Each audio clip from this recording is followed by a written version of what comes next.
एक महिला भक्त वृंदावन से बिहारी जी लेकर अपने घर आई और तभी बाहर से गोलू घर के अंदर आया और माँ से पूछता है कि माँ ये कौन है। तो मैया ने बोला ये भगवान है और ये ही हमारे मालिक हैं। अब तो घर में जब भी कोई नई चीज बनती तो सबसे पहले बिहारी जी को भोग लगता। पहले यह सब चीजें गोलू को सबसे पहले मिलती थी। इससे गोलू बहुत चिढ़ने लगा और मन ही मन ठाकुर जी को कोसने लगा। एक दिन गोलू की माँ काम पर जाते समय बोली, गोलू यमुना जी से मटके में जल भर कर लाना। जब गोलू पानी भरने के लिए जाने लगा तो जाते जाते बिहारी जी को कहने लगा, खाने के लिए तो सबसे पहले तैयार रहते हो, लेकिन काम तो मुझे ही करना पड़ता है।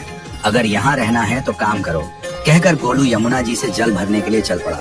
गोलू जब यमुना जी में जल भरने लगा तो उसने देखा कि यमुना जी के अंदर बिहारी जी विराजमान है और कह रहे हैं, ला गोलू घड़ा हम भर देते हैं। गोलू उनको देखकर हैरान हो गया और बोला, नहीं नहीं मैं अपने आप भर लूंगा। लेकिन ठाकुर जी ने उसके हाथ से घड़ा ले लिया और भर कर घर ले आए।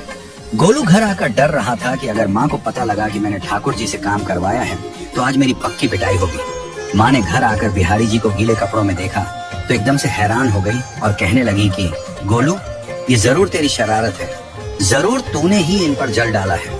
गोलू ने अपनी माँ को समझाने का बहुत प्रयास किया, लेकिन माँ ने उसको डांट कर चुप करा दिया और ठाकुर जी के भीगे हुए वस्त्रों को बदलने लगी। अगले दिन जब माँ ने गोलू को अनाज पिसवाने का काम दिया तो बिहारी जी फिर अनाज का कनस्तर ले आए और माँ को ठाकुर जी के वस्त्रों के ऊपर सूखा आटा पड़ा मिला। तो माँ ने फिर गोलू को डांटा कि तुझे पता नहीं कि ये हमारे भगवान हैं और तू भगवान के साथ शरारत करता है। आज तूने फिर इनके ऊपर आटा फेंका है। तो गोलू शपथ लेकर कहने लगा, नहीं माँ मैंने कोई शरारत नहीं करी है, ये तो मेरे हाथ से गेहूं का कनस्तर लेकर खुद पिसवा कर आए हैं। गोलू की माँ आज बहुत गुस्सा हुई। अगले दिन फिर माँ बोली, बेटा गोलू आज तुम्हारे बाबा बाहर गांव से वापस लौट आएंगे, बस आज का ही काम है, तुम जंगल से थोड़ी लकड़ियां ले आना। गोलू फिर डर गया, कहीं ठाकुर जी फिर मेरे पीछे ना आ जाएं। गोलू ने माँ को बोला कि मैं चला तो जाऊंगा, लेकिन बिहारी जी को समझा लो, वो मेरे पीछे ना आए। उसकी माँ हंसकर बोली, हाँ हाँ समझा दूंगी, तुम जाओ तो सही। गोलू जल्दी जल्दी लकड़ियां लेने जंगल में चला गया और माँ काम पर चली गई। लेकिन उस दिन माँ काम से जल्दी वापस आ गई और देखा बिहारी जी अपनी चौकी पर विराजमान नहीं है। वह तो एकदम से घबरा गई कि कहीं गोलू की शरारत तो नहीं। वह भागी भागी जंगल की तरफ गई।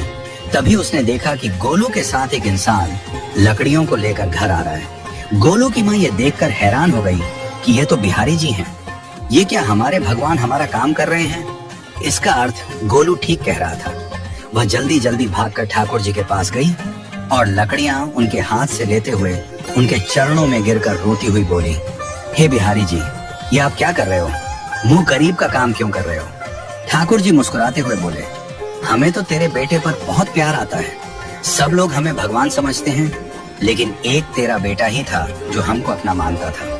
अपना मानकर वो हमें डांट भी देता था, हमारे साथ गुस्सा भी करता था, और जो हमें एक बार अपना मान लेता है तो हम उसके मान के लिए उसके ही हो जाते हैं।